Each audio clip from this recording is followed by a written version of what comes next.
하나님의 말씀 신약 성경 히브리서 1장 1절입니다.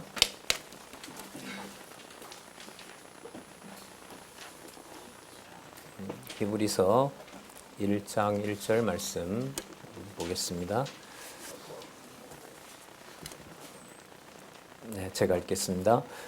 옛적에 선지자들로 여러 부분과 여러 모양으로 우리 조상들에게 말씀하신 하나님이 이 모든 날 마지막 날에 이 모든 날 마지막에 아들로 말씀하셨으니 이 아들을 만유의 후사로 세우시고 또 저로 말미암아 모든 세계를 지으셨느니라.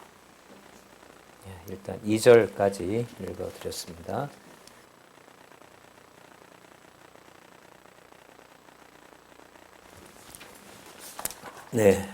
오늘부터 저희들은 본문은 히브리서입니다. 히브리서 1장 1절부터 함께 살펴볼 거고요. 그리고 그 본문을 살펴보기 전에 우리 오늘 첫 시간 강론에서 목회자, 목사님들을 중심으로 강론하시는 이 저자의 강론집 또 그 목적을 우리가 함께 살펴봤습니다. 물론 이제 분방 공부하시면서도 그 맥락에 따라서 공부하셨을 것입니다. 여호와 계시 중심으로 여호와의 존재와 사역과 먼지 하나부터 시작해서 지금도 일어나는 인간이 감당할 수 없는 엄청난 비극의 역사까지 그 모든 것들이 하나님의 계시라는 증거를 안내하고 있는 책이 여러분들 지금 보고 계신 개론입니다. 구조화되어 있는 개론입니다. 이렇게 간단하게 좀 정리를 하고 싶어요. 먼지 하나에서부터 전 지구, 전 우주에 여호와 하나님의 영광이 드러난다는 것을 알게 해주시는 것이 성령께서 기록하신 성경의 낱말들, 제가 좀 찾아보니까요. 구약의 단어가 9,500개가 됩니다. 제가 그때 몇만 개를 했는데 그거는 제가 잘못 알려드린 것 같아요. 그리고 신약의 단어가 한 5,600개가 됩니다. 그러면 한 15,000여 개의 단어들이 사용이 된 거죠. 하나님께서 사용하신 히브리어 문자나 헬라어 문자나 그런 맥락에서 우리도 이제 한글 번역이니까 한글도 아마 그만큼 이용이 됐을 겁니다. 무슨 말씀 드리려고 하냐면 그 모든 말씀 글자 하나하나가 성령의 감동으로 기록한 하나님의 말씀이기 때문에 그 말씀 하나하나가 창세기서부터 계시록까지 그 모든 말씀들이 아까 먼지 하나가 전 지구에 이르기까지 하나님의 살아계심과 능력의 영광을 계시하는 사건이라면 그걸 알 수 있는 기초가 여러분 창세기에서부터 계시록까지 기록한 말씀이라는 겁니다. 그래서 그 말씀은 문자가 또 문자 정보를 주는 기능이 아니라 여러분들과 저의 영혼을 창세 전에 그리스도 안에 존재한다는 사실을 알려주면서 오늘 아주 짧은 시간을 통해서 하나님께서 계획하신 그 말씀을 통하여 오늘 우리가 겪고 또 지금까지 겪었고 앞으로 올 모든 일에서 여호와 하나님이 언약대로 이루시는 여호와께서 전능자로서 역사하신다는 사실을 알게 해주신다는 겁니다.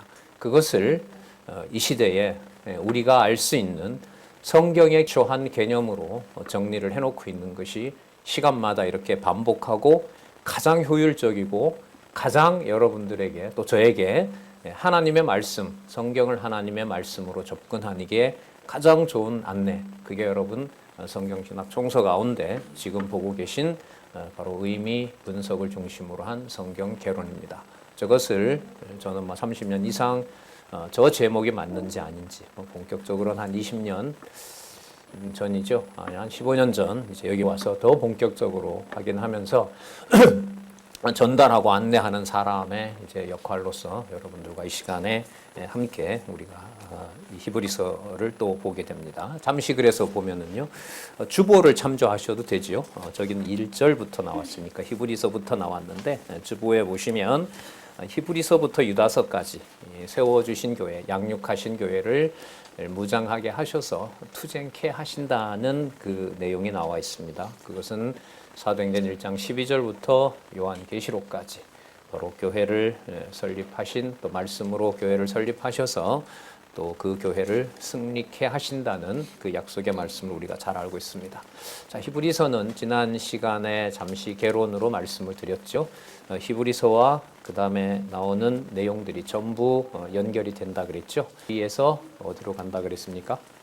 세속주의로, 그 다음에 적그리스도로. 자, 그래서 여러분이 교회 투쟁에서 우리가 빌레몬서까지 체제를 공부했잖아요. 그 체제의 마지막은 여러분들 기억을 많이 하시죠. 예수 그리스도로 말미암아 화평케 하시는 복음인데, 사도 바울과 오네시모와 감옥에 있는, 또 죄수로 있는 오네시모와 그의 주인이었던 빌레몬의 이른바 삼각관계를 통해서, 그러니까 삼각관계가 아니라 세 성도의, 세 사람이 각자 받은 은사의 구조 속에서 그게 여러분 체제라는 겁니다. 그럼 그 체제를 이루어 주신 목적이 무엇이냐 하면, 여러분 유대주의를 경계하고, 그 다음에 세속주의를 배격하고, 그 다음에 적그리스도를 배척하는 그 일로 일어나게 되는 겁니다. 그걸 말씀이 하시는 거예요. 가정교회에서부터 하시는 거고요. 여러분 각 개인, 이 각 개인이라는 말도 사실 엄밀하게 맞질 않아요. 왜냐하면 우리에게 임하시고 우리에게 말씀을 생각나게 하고, 때로는 그 수십 년 배웠던 말씀이 한순간 한마디에 여호와 하나님을 잊어버리는 정도가 아니라 세속주의자가 되고 유대주의자가 되죠. 유대주의자는 어떤 자라 그랬죠? 그리스도로만 충분하지 않고 그리스도 말고 천사도 필요하고 모세도 다시 필요하고 아론도 필요하고 이런 걸 첨가하는 거죠. 그렇죠. 말씀 말고, 이거 말고, 이렇게 공부하는 거 말고 교제도 중요하고 뭐 이런 식으로 이제 분리가 되는 거죠. 이 세속주의입니다. 한순간에 여러분 세속주의자가 되는 겁니다. 한순간이죠. 말하기 전에 생각 속에서도 어떤 정보로 인하여 그냥 그리스도 말고 더 필요한 거, 거기에다가 이제 다른 세속적인 가치가 눈에 들어오게 되면 결국 그리스도가 믿음의 주라는 사실을 결국은 대적하는 일까지 벌어집니다. 그게 여러분들의 삶이고요. 제 삶이고, 또한 그 안에 계신 성령께서 그 성령은 자기 임의대로 일을 하시는 게 아니죠. 그리스도가 보내셨고요. 그리스도는 또 함부로 보내신 것이 아니라 아버지께로부터 받아 보낸 성령이기 때문에 각자 이렇게 했을 때 그 각자는 이미 여러분 이른바 성부, 성자, 성령, 영존하시는 하나님의 존재가 함께하고 있는 거죠. 그래서 요한복음에 보면 예수님이 무슨 근거로 그런 얘기를 하느냐라고 했을 때 예수님은 나를 증거하는 분이 있다. 나 혼자 있는 게 아니다. 아버지가 함께 있다. 그래서 자신이 구약에서 증인의 요건을 다 갖춘다고 얘기를 하고 있습니다. 자, 어쨌든 성령께서 주관하시는 여러분들 각각 개별적인 은사의 삶 속에서 또 그게 연합하는 가정과 이웃과 사회에서 아까 설계자매 기도한 대로요. 가정에서부터 시작한 교회가 말씀의 투쟁 과정에서 유대주의와 세속주의와 더 나아가서 뭐라고요? 적그리스도의 행태를 보이는 데 대해서 투쟁하게 하신다는 것이 이제 오늘부터 이제 먼저 우리 히브리서 내용을 좀 더 보시면은요. 히브리서 내용은 크게 이제 세 부분으로 되어 있는데 예수님의 그 신분상의 우월함을 보여주시고요. 6장까지입니다. 신분은 전사와 모세보다 우월한 분임을 보여주고요. 그 다음에 잘못됐네요. 4장 14절부터는 또 아론보다 우월한 예수임을 보여주십니다. 그러니까 여러분 이 예수 속에 물론 여러분 이 편지의 수신자는 본문 내용으로 봤을 때 율법주의자, 유대주의자, 개종하지 않은 율대주의는 이루 말할 것도 없고요. 이 복음이 보통 어쨌든 예수님 승천하신 다음에 쓰여진 거니까 예루살렘에 개종했던 수천 명의 그 유대인 기독교인이라고 보면 돼요. 그분들이 이 성도들이 이 편지의 수신자라는 것을 염두에 두고 이걸 설명하고 있습니다. 이 개론은 9074 페이지에 보면 그 간단하게 잘 요약이 되어 있어요. 더 심각한 것은 사도 바울을 죽이지 않으면 나는 아무것도 먹지 않겠다고 하는 수십 명의 자경단이 있었죠. 자객들이 있었죠. 그들이 여러분 개종한 그리스도인들입니다. 개종한 그리스도인들이에요. 전 처음에 유대인들이 예수님 핍박하듯이 했구나 했는데 본문을 보면 그렇지가 않아요. 그 내용들이 나와 있습니다. 그러니까 이들이 예수를 그리스도로 믿어요. 믿는데 모세가 얘기했던 또 자신들이 만났다고 하는 천사를 숭배하는 것을 강요합니다. 그럼 천사 사상은, 천사 숭배는 쉽게 그렇게 극복되는 게 아니에요. 유대주의를 극복하게 하시면서 처음에 천사보다 우월한 예수라고 하는 것은 매우 중요해요. 저는 좀 여러분들도 아마 고민이 되실 거죠. 이게 왜 앞에 천사부터 나오지? 그런데 여러분들 천사는 바르게 정리가 되지 않으면은 하나님과 방불하다라고 이해를 하게 됩니다. 일단은요, 시내산 율법을 주신 기록을 바울이 설명하면서 천사를 통해서 주셨다고 합니다. 창세기에 보면 아브라함에게 이삭을 약속하기 위해서 세 사람이 오는데요. 그 세 사람이 여러분들 쉽게 말하면 천사예요. 사람의 모양으로 옵니다. 그리고 소돔과 고모라 망할 때도 두 천사가 갑니다. 그 중에 한 분은 누구다, 성부성자성, 이건 이제 너무 지나친 거고요. 천사의 모습으로 나타나서 하나님의 이름, 여호와의 이름을 증거한 역사가 많습니다. 일단 하나님의 말씀을 고린도전서에 나오죠. 천사를 통하여 모세에게 줬고 이렇게 나옵니다. 그래서 천사 숭배는 곧 누구와 직결되냐 하면 바로 여호와 하나님과 직결돼요. 성경에 봐도 증거가 있거든요. 자, 그런데 문제는 그 천사가 예수 그리스도가 부리는 종이고 성도들을 섬기는 종이다라는 것을 증명을 해야 돼요. 정황상으로 보면 이 증명을 히브리 사람들, 유대 교인들은 말씀을 받고 난 다음에 이제 예루살렘에서 받았겠죠, 주로. 그리고 곳곳에 또 유대인들이 살고 있으니까 아까 우리 사도행전에도 보셨지만 쫓기면서 복음 전파할 때 쫓아오는 자들이 전부 유대인들이에요. 유대인들입니다. 그 유대인들이 그럼 누구냐? 정황상으로 봤을 때 여러분, 처음에는 시작할 때는 예수를 그리스도로 믿지 않는 유대인들이었지만 안식일에 모여서 어쨌든 말을 시작하는 경우에 보면 거기에는 개종한 유대인들도 있는 거죠. 그럼 이 유대인들에게 무엇이 정립이 되지 않았느냐? 이 땅에 온 예수 그리스도보다 하나님과 직접적으로 소통할 수 있는 하나님이 보낸 사자는 누구다? 천사다라고 확신을 하는 거예요. 그리고 그 경험이 많아요. 예를 들면 예언도 하고 방언도 하잖아요. 아까도 보시면 예언 방언을 한단 말이죠. 초기에 계시 기록의 말씀이 완성되지 않았을 때는. 자, 그렇기 때문에 히브리서 기자가 선명하지는 않지만 보통 바울이라고 하는데 그렇게 중요한 건 아니지만 내용으로 보면 너무너무 깊이가 있는 이 본문을 하나님의 말씀으로 받아들이지 않으면 첫 번째, 천사보다 우월한 예수가 아니라 천사보다 못한 예수. 역시 계시의 핵심에는 자신이 체험하고 자신이 만나는 여호와의 이름을 바로 갖다 쓸 수 있는 대상 천사를 숭배할 수밖에 없는 거예요. 이게 여러분 역사적으로 보면 예수님 오실 때 그 유대인들 한 400년 동안 계시 기록이 없잖아요. 선지자가 없단 말이죠. 그때도 성행을 하게 되고, 성행하는 근거는 뭐냐면 계시가 없으니까 그동안 계시된 구약밖에는 읽을 게 없는 거예요. 그리고 예수님 오시기 한 300년 전에 당시의 언어가 헬라어가 중심이었잖아요. 그 헬라어로 구약 성경이 전부 번역이 되죠. 헬라 제국이니까. 그 헬라 제국에 있는 유대인들이 전부 그 구약을 읽는 거죠. 그러니까 유대인들에게 구약이 보급되면서 메시아는 오지 않았고 바로 여호와가 살아계신 증거를 자기 스스로 경험하는 일이 벌어집니다. 이른바 신비주의겠죠. 그렇게 여호와에 대한 직접적인 경험을 천사를 통해서 하게 된다는 게 일반화되어 있습니다. 자, 그러나 그리스도가 오셔서 이제 그 모든 것을 당신이 구약의 언약한 메시아임을 확증하신 다음에 어쨌든 시간이 지나면서 역사적으로는 바로 그리스도보다가 더 우월하다, 천사가 더 우월하다라고 하는 바로 그러한 사상으로 유대주의가 빠져들어가는 겁니다. 그러니까 이런 거죠. 막연히 뭐 천사 이게 아니라 구약에 나타난 여호와의 계시를 지금 여러분 우리 보시면은 여러 부분과 여러 모양으로 나타났다 그랬죠.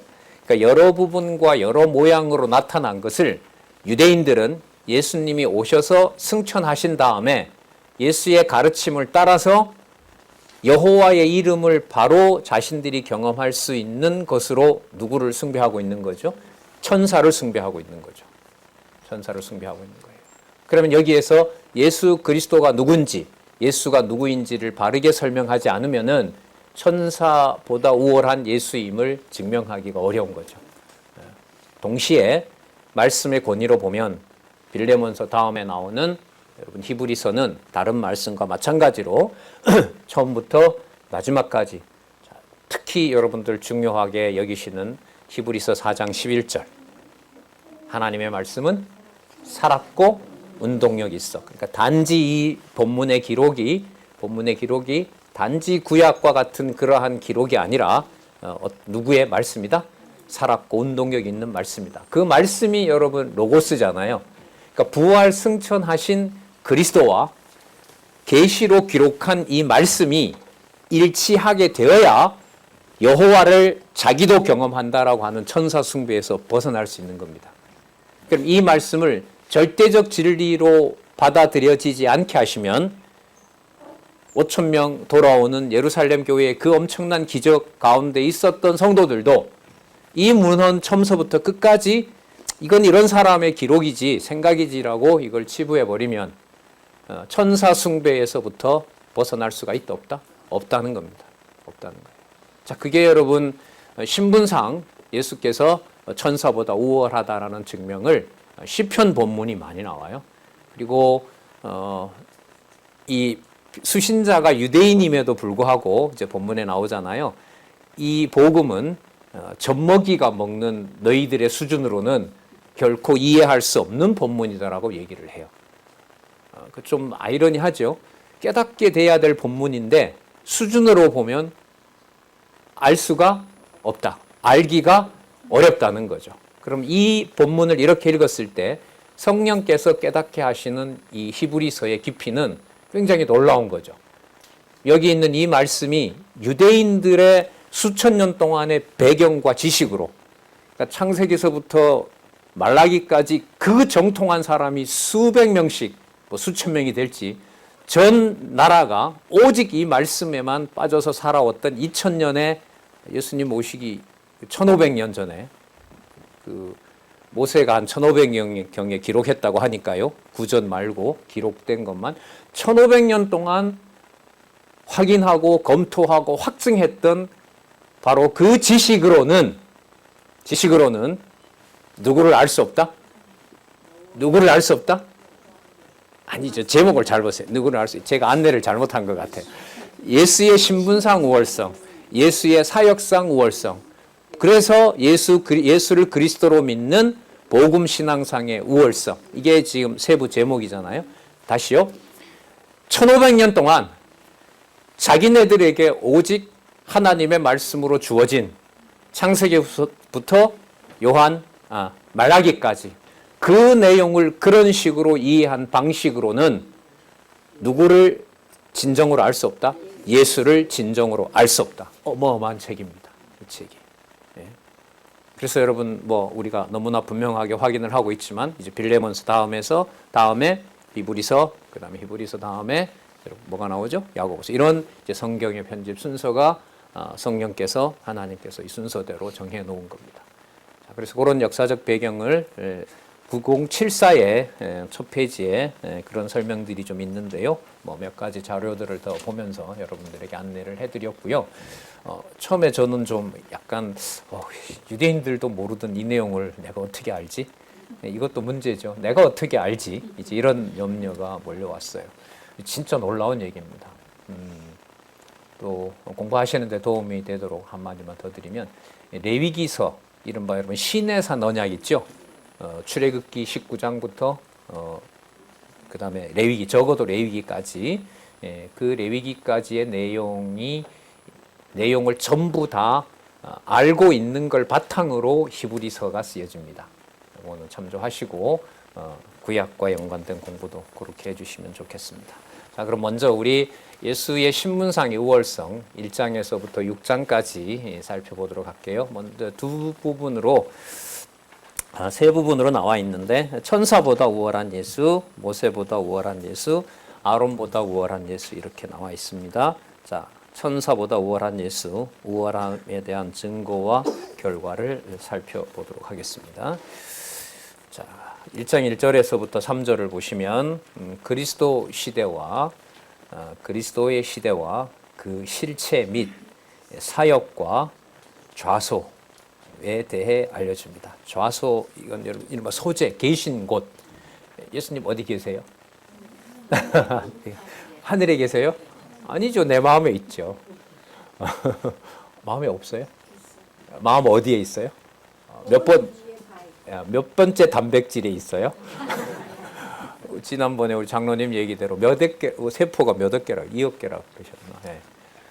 지금 얘기하신 대로 먼지 하나에서부터 온 우주 만물을 통제하시는 거기에 모든 곳곳에 통치자이신 거죠.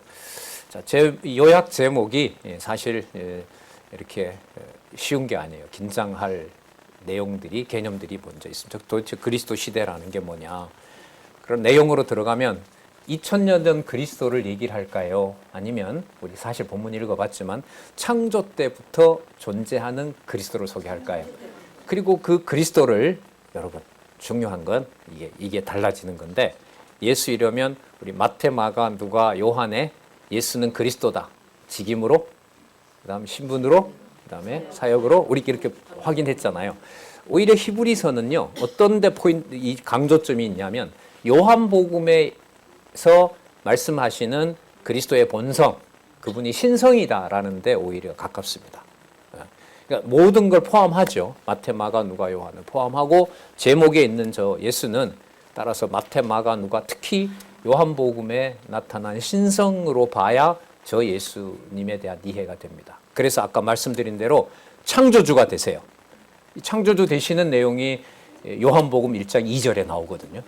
자, 이걸 지금 바탕으로 지금 이 기록 말씀이 쓰여지고 있습니다. 그리고 그 실체, 그럼 저 실체는 창조주니까 누가 되시는 거죠? 창조주, 여호와 하나님하고 연관이 되죠. 그 다음에 그가 하시는 사역, 창조부터 관련되고요. 그 다음에 최소가 아니고 좌소, 좌소입니다. 좌소, 계신 곳. 여러분 너무 중요한 개념들입니다. 살펴보겠습니다. 자, 1장 1절 옛적에 간단하게 말씀드리면 구약에 이런 말입니다. 구약에 언약하신 대로, 언약하신 기록은 여러분 구약이지만 구약의 내용으로 보면 언제부터 소개하고 있습니까? 태초와 첫째 날 이렇게 이어지죠. 태초에 하나님이 천지를 창조하시니라, 영원한 창조이신 거예요. 창조 사역이에요. 그 다음에 시간 세계가 이루어지죠. 첫째 날, 둘째 날, 셋째 날, 넷째 날. 이게 여러분 창조하신 날이 이제 시작이 되는 거죠. 영원과 여러분 유한 세계, 영원 세계와 유한 세계를 다 포함하고 있습니다. 히브리서의 놀라운 점은 그 영원한 세계의 통치자로 유일한 분이 누구냐 하면 예수다. 그렇게 너희들이 쉽게, 유대인들은 믿지 않는 사람들은 그렇게 부를 거 아니에요. 우리처럼 예수님이라 부르겠어요? 아, 걔 나사렛 예수? 이렇게 이제 여러분 비하하는 개념인 거죠. 우리야 나사렛 예수 그리스도 이러면 그 모든 그 개념의 모든 의미를 담지만, 비난하는 유대인들 같은 경우에는 이거는 욕인 거죠. 그 나사렛 예수? 이런 개념이죠. 그런데 그 예수라는 이름 속에 창조부터, 창세기부터 요한계시록까지, 유대인, 개종한 유대인으로 보면, 또 믿지 않는 유대인들로 보면 창세기부터 말라기까지의 그 모든 실체가 바로 부활 승천한 누구에게 있다? 예수에게 있다. 이렇게 되는 겁니다. 그 예수의 신분을 먼저 깨닫게 되는 것이 바로 그리스도 외에 뭔가 필요한 것을 추구하는 바로 유대주의자로부터 벗어나게 해주시는 겁니다. 1장 1절을 살펴봤고요. 1절 처음에 옛적에 선지자들로, 말씀을 기록한 자들로 여러 부분과 여러 모양으로 이렇게 나오죠. 그 설명이 나오는데 여러 차례 그 다양한 사건과 그 시대마다 계속해서 보여주고 있습니다. 그 다음에 여러 모양은 아담에게는 하나님이 직접 나타나기도 했고요. 그 다음에 모세에게는 하나님의 그 등을 보여주셨다기도 하고요. 그 다음에 구름으로 임하기도 하고 만나로 임하기도 하고 다양한 여러분 표적과 기사 그것을 통해서 조상들에게 말씀하신 하나님이 말씀하셨다 그러죠. 말씀하신 하나님.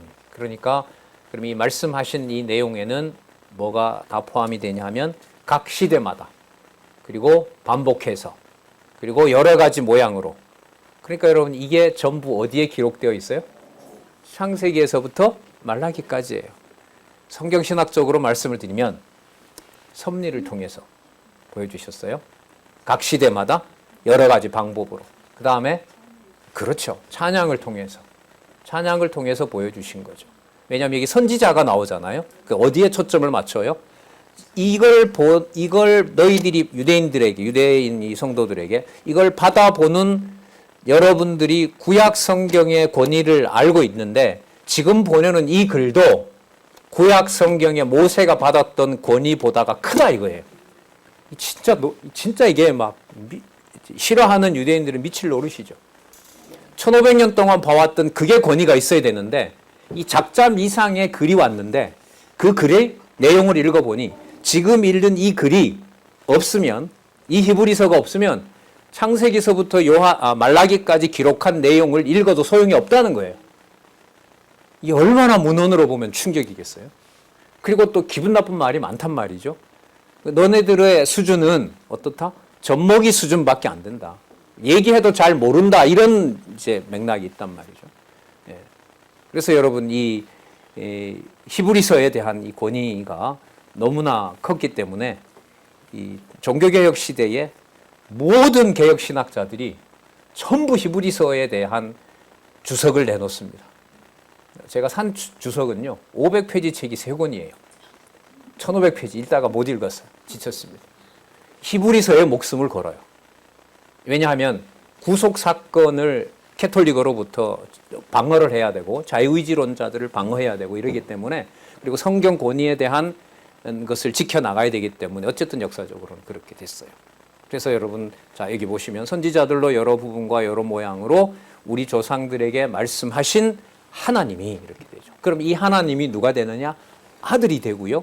그분이 천사보다 우월하고요. 그분이 곧 하나님이 되시는 거예요. 이런 구조로 되어 있어요. 그러면 예수를 그리스도로 받아들이지 않는 유대인들에게는 이 말씀이 전해지는 것이 심판입니다. 이제까지 믿었는데 그 믿은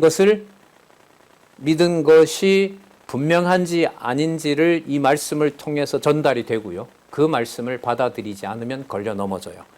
이 표현에 의하면 광야에서 모두 죽었던 너희들 조상, 우리의 조상 유대인들처럼 이렇게 얘기합니다. 강력한 심판의 말씀이죠. 자, 아까 우리 덜 얘기했네요. 섭리를 통해서 보여주시고요. 또 찬양을 통해서 보여주시고요. 또 예언을 통해서. 그래서 신약에서 예언이라고 할 때는 하나님 말씀하고 똑같은 개념이에요. 자, 그러면 우리 선지서에 나타난 그 예언의 말씀으로 보면 크게 두 부분으로 되어 있죠. 이제 어떤 시대로서는 예수님을 알 수 없다? 모형적인 것으로는 알 수 없다. 그 바벨론 포로가 기준인 거죠. 바벨론 포로로 잡혀가기 이전에 말씀을 받던 기준으로는 앞으로 못 본다. 그러면 자손 땅 통치를 다시 해주셔야 돼요. 기존에 있는 아브라함의 혈통으로는 이해할 수 없어요. 그래서 여러분 예레미야 31장에 가면 뭐냐 하면 마음에서부터 새로 만든다 그래요.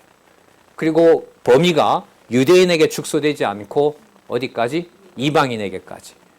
그리고 유대인들이 쓰던 그 성소의 그 집기만 해당되는 게 아니에요. 이방인들의 나무에 달려있는 솔방울도 그것도 여호와를 찬양하고 또 경배하는 도구가 된다는 거죠. 그 엄청난 일들이 선지서가 딱 양분되어 있어요. 모형을 뭐하고 때리고 모형을 뽑아버리고 모형을 흩어버리고 모양을 멸하시고 패망시켜서 실체가 오실 그리스도를 예언하는 내용. 그러면 그 예언의 핵심은 바로 누구냐 하면 바로 예수 그리스도에게 맞춰져 있는 거죠. 자, 그래서 지금 그 말씀들이 우리가 완성된 것으로 우리는 보고 있고요. 히브리서를 받아보는 유대인들에게는 이거는 진짜 그래도 좀 안다고 했고, 뭐 이제 언약대로는 예수도 믿고 또 필요한 대로 저 이방인들처럼 저렇게 규모 없이 살지 않고 지키던 전통도 좀 지키고, 기왕 모인 거 우리 전통대로 안식일도 지키고 제사도 하고 뭐 그렇게 하고, 또 각자 뭐 제자들도 계시받아도 그냥 천사 만나서 깊은 교제에 들어가고, 그게 여러분 일상화되는 유대주의자들에게, 유대 성도들에게 이거는 폭탄인 거죠. 그거 다 변했다, 변혁했다, 다 그거 지나간 것들이다. 그리고 그렇게 숭배하는 천사나 모세나 아론이다 전부 하나님의 종의 집이었다. 너희들은 그러면 종의 종놈들이다, 이렇게 되는 거 아니에요? 엄청난 모멸감으로 받아야 될 편지죠.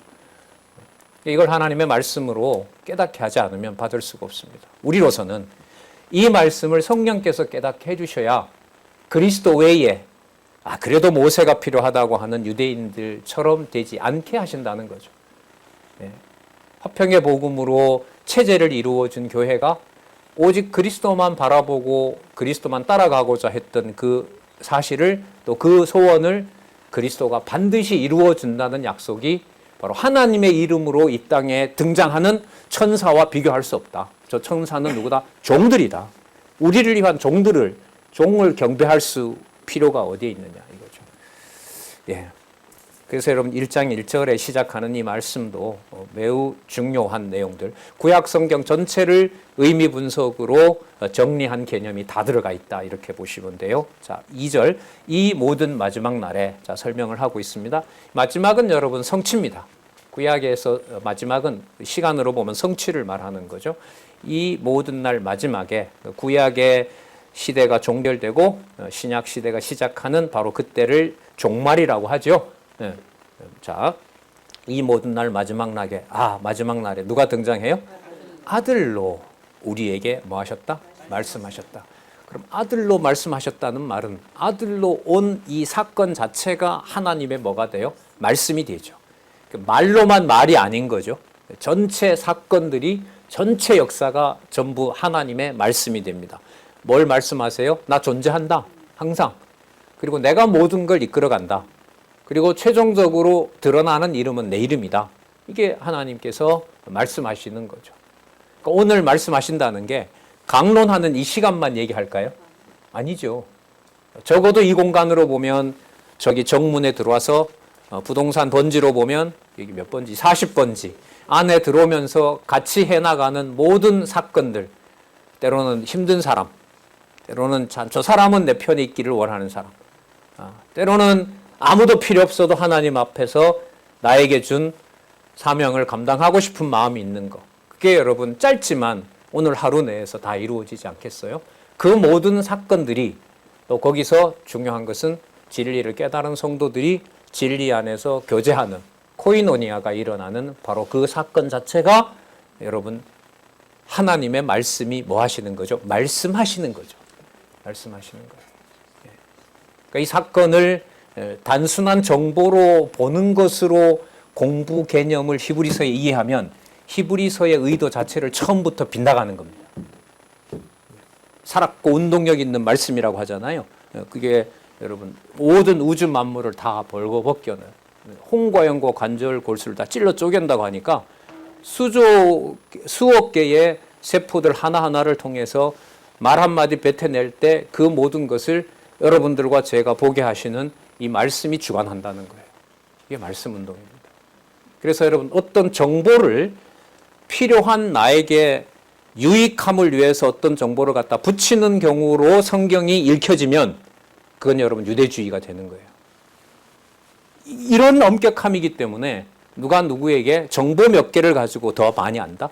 정보 몇 개를 가지고 더 그걸 해야 하나님을 알 수 있다. 이런 단순 논리는 여러분 되게 위험한 거죠. 그런 면에서 보면. 그러면 유대주의자가 되는 거예요. 그럼 그걸 누가 할 수 있냐? 못합니다. 할 수가 없어요. 그래서 다시 우리는 히브리서의 주어를 누가요? 성령께서. 이 모든 날 마지막 날에 마지막에 아들로 우리에게 말씀하셨으니, 자, 아들 소개합니다. 아들을 뭐로 세웠다? 만유의 후사로 세우셨다. 만유의 상속자. 여러분, 아들 이러면 자손 땅 통치 언약 가운데 첫 번째 언약이죠. 자손 언약과 관련되죠. 그럼 여러분, 자손과 관련된 게 구약에 여러분 끊일 날이 있어요, 없어요? 없어요. 창세기에서부터 말하기까지 계속 자손 개념이 나오게 돼요. 그런데 그 자손의 비밀이 이렇게 전환이 됩니다. 구약에 제일 처음 하나님이 낳은 자식이 누구죠? 후사가 누구죠? 예? 아담이시죠. 히브리서는 아담이 아니에요. 누구예요? 아들 예수 그리스도부터 시작합니다. 그러니까 이게 유대인들이 1500년 동안 봤던 개념으로 아브라함이 낳고 이 개념으로는 도저히 알 수가 없어요. 그리고 족보를 바꾸는 거 하나 소개해 드릴까요? 예. 어차피 여러분 개론 시간이니까 좀 왔다 갔다 할게요. 예. 본문 충실하게 읽어갈 시간들의 좀 예비 작업이라고 보고요. 대제사장 지파는 누구로부터 나오죠? 야곱의 12아들 가운데 제사장은 누구 지파에게 속해요? 아론에게 속하죠. 아론 지파 가운데서도 레위 지파죠. 자꾸 레위 지파. 잠깐만요.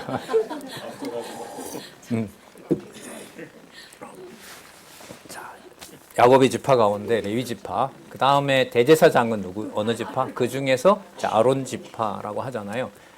여러분 멜기세덱이라는 분 얘기를 들어보셨습니까? 어디에 등장하는?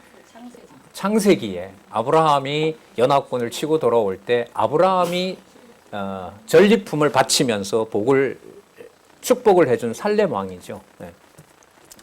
예수님의 족보는 아브라함의 족보가 아니다라는 거예요. 유대인들이에요, 여러분들이. 2500년 동안 보던 족보에 예수님은 누구로부터 나왔다? 아브라함으로부터 나왔다라는 거잖아요. 그런데 아니다. 예수는 족보가 다르다. 그럼 누구로부터 나왔느냐? 시편에 보면, 창세기에 보면 멜기세덱이 등장하는데 그 멜기세덱은 아버지도 없고 어머니도 없다. 그래서 곧 누구와 방불하다? 하나님과 방불하다. 따라서 예수는 누가 낳은 아들이다? 하나님이 낳은 아들이자 곧 그가 하나님이다. 그러니까 뭘 쓸모없게 만들어요? 창세기 12장부터 말라기까지에 있던 유대인들의 기준의 자손 개념을 전부 다 뒤집어 놓아버려요. 그리고 여러분 제사장은 반드시 레위 지파로부터 나오죠. 구약의 수준에 의하면. 맞죠? 이 말씀에 의하면은 본래 하나님이 정해 놓은 제사장은 유다 지파로부터 나와야 돼요. 이걸 받아들일 수 있을까요? 없어요. 멜기세덱이 왕이잖아요. 그리고 제사장이에요. 멜기세덱의 정통을 이어받는 지파는 유다 지파라는 거예요. 그럼 이게 여러분 유대인들의 혈통 유다를 말할까요? 이것도 아니에요. 그럼 창세기 딱 읽고 또 읽고 또 읽다 보면 아브라함 읽을 때 멜기세덱이 옆에 딱 등장할까요? 창세전 계보가 나올까요? 안 나와요. 나오지 않습니다. 이게 진짜 어마무시한 내용으로 보면 진짜 폭탄이에요. 유대인들의 문헌 말씀을 보던 방식, 기존에 가지고 있던 사고 체계, 그 다음에 자기네들이 예수의 승천도 봤을 것이고 예수님의 부활도 같이 믿었지만 다시 유대주의로 돌아온 말씀의 권위를 자기만 알고 있다고 생각하는 유대인들에게는 이거는 그야말로 폭탄입니다. 네. 자, 볼게요. 이 아들을 만유의 후사로, 상속자로 세우시고, 자, 상속자로 세웠으니까 만유를 누구에게 준 거가 되나요? 아들에게 준 게 되죠. 그럼 여기서 뭐 아담이고 뭐고 이거 다 필요 없어요. 여기서는. 그럼 그 아담도 결국은 누가 지었다는 말이 될까요? 아들이 지은 일이 돼요. 이걸 어떻게 이해하겠냐고요. 요한복음에 보면 야 예수님한테 그러죠. 너 누구의 우리는 다 아브라함의 후손이다. 유대인들이 그러잖아요. 우리가 아브라함의 후손이다. 예수님 뭐라고 확 뒤집어 버립니까? 야 내가 아브라함보다 먼저 있었다. 돌 들고 죽이려고 하잖아요. 이게 신성에 맞추어서 봐야 조음이 좀 되는 말씀이기도 해요. 자, 후사로 세우시고 저로 말미암아 모든 세계를 지으셨느니라. 그럼 아들이 뭐가 되는 거죠? 창조주가 되는 거죠. 인간과 모든 피조 만물을 주관하는 바로 하나님이 되시는 분이 바로 아들이라는 거죠. 그러니까 이 속에 뭐 성부다, 성자다, 성령이다, 뭐 이런 것들을 상세 따로따로 나누어서 논의할 필요가 없어요. 이 말씀을 그대로 읽어가면서 이 말씀이 이제 주관하시면서 깨닫게 하신다고 봐요. 자, 3절에 더 들어갑니다. 이는 누구의 영광의 광채다? 하나님의 영광의 광채입니다. 하나님의 영광의 광채를 예언으로 보면은요, 구약 성경 전체라고 보시면 돼요. 하나님의 영광의 광채, 이스라엘 백성들에게는 모세가 하나님 말씀을 받았을 때 얼씬도 못하게 하죠. 시내산 주위에 반경, 짐승 한 마리도 못 들어오게 했던 그 하나님의 영광스러운 광채를 이스라엘 백성들은 너무나 잘 알고 있을 거예요. 그런데 거기에 장막에 임하셨던, 시내산에 임하셨던 그 하나님의 영광의 광채가 바로 누구다? 너희들이 조금밖에 필요 없다고 하는 바로 그 예수다. 하나님의 영광의 광채시요, 또 그 뭐라 그럽니까? 본체의 형상이다. 예, 본체라는 말은 여러분 성부, 성자, 성령 하나님이라고 우리 얘기하죠. 성부는 물론 하나님이시죠. 성자도 뭐예요? 하나님이시죠. 성령도 하나님이시잖아요. 그러나 그렇다고 해서 성령이 성자고 성자가 성령이다 이렇게 얘기를 하지 않죠. 왜냐하면 예수님이 요한복음 14장 26절과 15장 26절에 보면 내가 아버지로부터 보낼 성령 이러니까 그걸 한꺼번에 이렇게 섞으면 돼요, 안 돼요? 안 되는 거죠. 내가 아버지로부터 보낼 성령 이러니까 여러분 각자 그럴 때 예수님이 내가 성자이신 거잖아요. 또 아버지로부터 이른바 성부가 되시죠. 아버지가 되세요. 그리고 누굴 보내요? 성령 보내죠. 그럴 때 각각 하나님이신 성령, 하나님이신 성자, 하나님이신 성부라고 할 때 그 호칭을 바로 요 개념을 써요. 신학에서. 본체라고 해요. 실체라고 얘기를 하죠. 그러니까 이 개념 속에는 여러분 뭐가 들어있냐 하면 이른바 성부, 성자, 성령이 들어가 있어요. 그럼 이 본문에 보면 이 본체의 형상의 속에 보면 누구와 누구가 떨어지지 않아요? 하나님과 아들이 분리가 되질 않죠. 그리고 이 말씀의 권위로 보면 4장 12절을 좀 먼저 쓰면 하나님의 말씀은 살았고 운동력이 있어. 바로 이건 단순한 정보가 아니라 바로 뭐다? 그래서 제가 요즘 기도할 때 좀 많이 강조하잖아요. 제가 여러분들에게 안내하는 게 아니라 하나님의 말씀이 이끄셨다. 불기둥과 구름기둥처럼 끌어가는데 맨날 오아시스 있는 대로 데려가면 좋겠죠. 가끔 만나도 내리고 가끔 이제 고기도 주고 이런 경우로 데려다 주면 좋겠지만 출애굽시켜서 어디로 불과 구름기둥이 가잖아요. 아니죠. 왜들 이러세요? 불기둥과 구름기둥 아니면 갈 수 없잖아요. 근데 그걸 따라갔어요. 따라갔는데 어디로 데리고 가요? 바닷가 앞으로 데려가잖아요. 그럼 뭐 하려고 데려온 거예요? 죽이려고 여기 데려왔느냐라고 이스라엘 백성들이 대어들잖아요. 그러니까 말씀이 운동하셔서 우리를 인도해 가는 길이 구약 역사 전체로 봤을 때 에덴 동산이 보존되면 좋겠죠. 그런데 누가 등장하게 해요? 사단이 등장하게 해서 파괴시켜 버리잖아요. 이제 출애굽했다고 안도에 하였는데 뭐 목마른 사막이 기다리고 있는 거고요.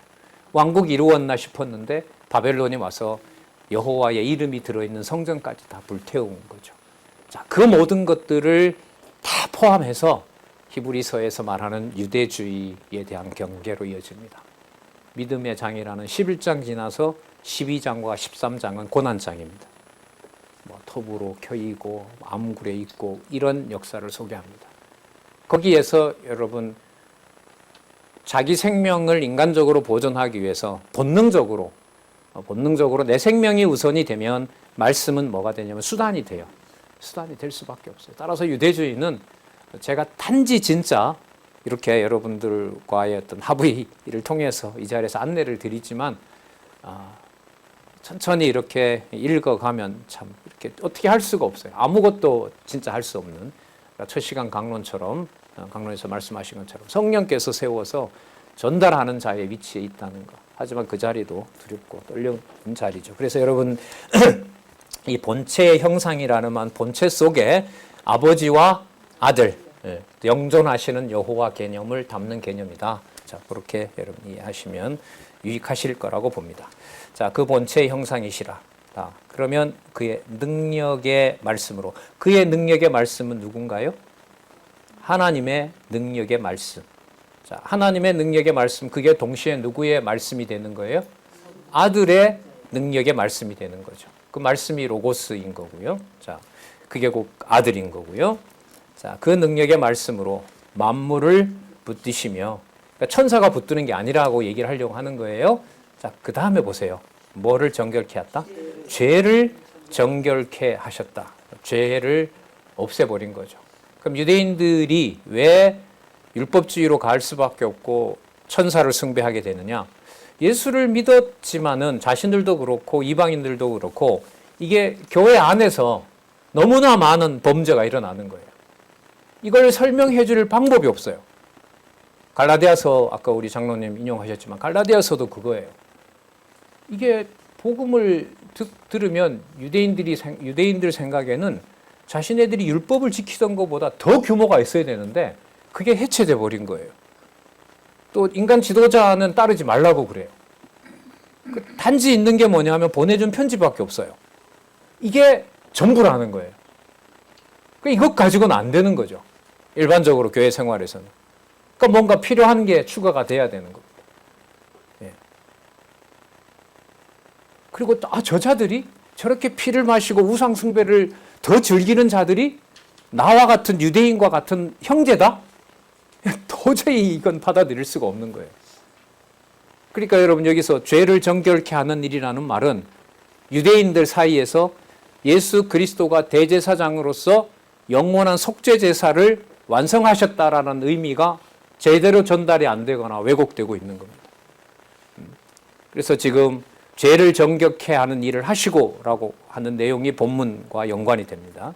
자, 그다음 죄를 정결케 하는 일은 여러분 대속 제물로 죽는 거거든요. 유대인들에게는 어린 양을 수천 마리 수천 년 동안 1500년 동안 죽여왔지만 그 죽인 어린 양을 보면서 그 어린 양이 여러분 살아난다고 믿는 사람이 있을까요? 없을까요? 없어요. 그건 죽는 제물로 끝나는 거예요. 그런데 요한계시록 우리 공부하셨잖아요. 요한계시록에 보면 그 한참 전에 죽은 생명이 끝난 어린 양이 누구라는 거예요? 만왕의 왕 만주의 주라는 거예요. 그런 말씀이 시작되고 있잖아요. 이게. 네. 죄를 정결케 하는 일을 하시고 이랬어요. 죄 정결, 그건 양 잡는 일. 그런데 예수는 죽었다가 뭐 하신 분이에요? 살아나신 분이죠.